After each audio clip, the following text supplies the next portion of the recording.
सदियों से अयोध्या की हवा में एक पुकार तैर रही थी, एक स्वप्न, एक आस्था, एक इंतजार। और इसी इंतजार के बीच भारत की धरती पर एक ऐसा नेता उभरा जिसने मंदिर की राजनीति नहीं, आस्था का सम्मान देखा, राम का संस्कार देखा और राष्ट्र की आत्मा में बसे राम को विश्व मंच पर स्थापित करने का प्रण लिया।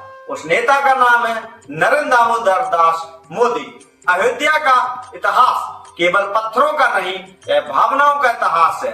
सदियों तक संघर्ष, अदालतों के फैसले, विरोध समर्थन की आवाजें, लेकिन राम भक्तों के मन में एक ही सवाल था कि राम मंदिर कब बनेगा। बचपन से ही रामायण, भजन, कथावाचन सुनते बढ़ते गए। वड़नगर की गलियों में छोटे मोदी जब जय श्री राम की धुन सुनते तो बस देखते नहीं थे, उसमें जीते थे।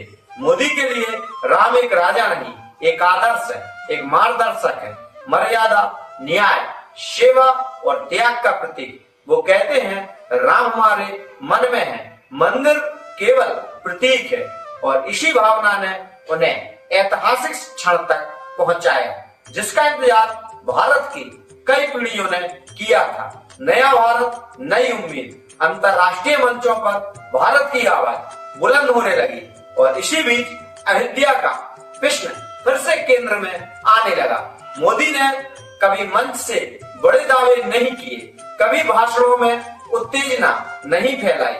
वे वक्त का इंतजार कर रहे थे और न्याय व्यवस्था का सम्मान करते हुए देश को जोड़ने वाला समाधान चाहते थे।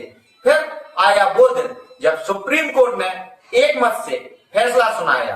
देश भावनाओं से भर उठा, लाखों आंखों से खुशी के आंसू बहे और मोदी ने कहा, यह किसी की हार जीत का दिन नहीं, यह संयोग से बना शुभ क्षण है।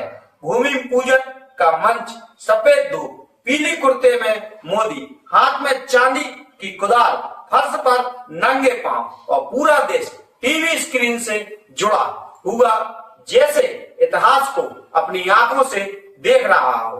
उस दिन मोदी ने सिर्फ ईंट नहीं रखी थी, उन्होंने भारत की सांस्कृतिक धरोहर का प्रतीक रखा था।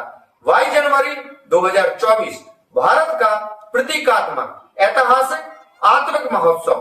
देश विदेश से संत, विद्वान, कलाकार, भक्त अयोध्या एक उत्सव में बदल चुकी थी। मोदी सफेद धोती कुर्ता पहने, हाथ जोड़कर नंगे पांव रामलला के सामने जब खड़े हुए तो सिर्फ प्रधानमंत्री नहीं थे, एक भक्त दिखाई दे रहे थे। उनकी आंखों में नई आवाज की स्थिरता और भीतर एक शांति थी, जैसे जीवन का सबसे बड़ा सपना पूरा हो गया हो। उन्होंने कहा, आज इतिहास बन रहा है।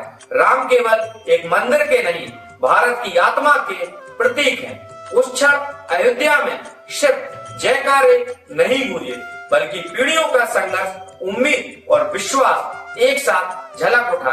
आज जब मोदी दुनिया के नेताओं से मिलते हैं तो योग, गीता और अध्यात्म के साथ राम की मर्यादा को भी वैश्विक पहचान देते हैं। राम के आदर्श, कर्तव्य, त्याग, राष्ट्रभक्ति को भारत की नीतियों में जीवित रखते हैं। अयोध्या के पुनर्जागरण से भारत को नहीं, पूरी मानवता को संदेश मिला है कि अध्यात्म और विकास साथ साथ चल सकते हैं। राम मंदिर केवल एक भवन नहीं, एक करोड़ों भारतीयों की श्रद्धा, संस्कार और संस्कृति का पुनर्जागरण है। और नरेंद्र मोदी की यात्रा इस मंदिर से राजनीति की नहीं, आस्था की यात्रा रही है। तो वो सब सुने जो मोदी जी अपनी आत्मा से बोलते हैं। हमें याद रखना है, जो सिर्फ वर्तमान का सोचते हैं वो आने वाली पीढ़ियों के साथ अन्याय करते हैं। हमें वर्तमान के साथ साथ भावी पीढ़ियों के बारे में भी सोचना है, क्योंकि हम जब नहीं थे ये देश तब भी था, जब हम नहीं रहेंगे ये देश तब भी रहेगा। हम एक जीवंत समाज है, हमें दूरदृष्टि के साथ ही काम करना होगा। आखिर में बस इतना कहना उचित होगा, जब इतिहास लिखा जाएगा तो राम मंदिर के पन्नों पर एक नाम चमकेगा, नरेंद्र मोदी, एक भक्त जिसने युगों का सपना पूरा होते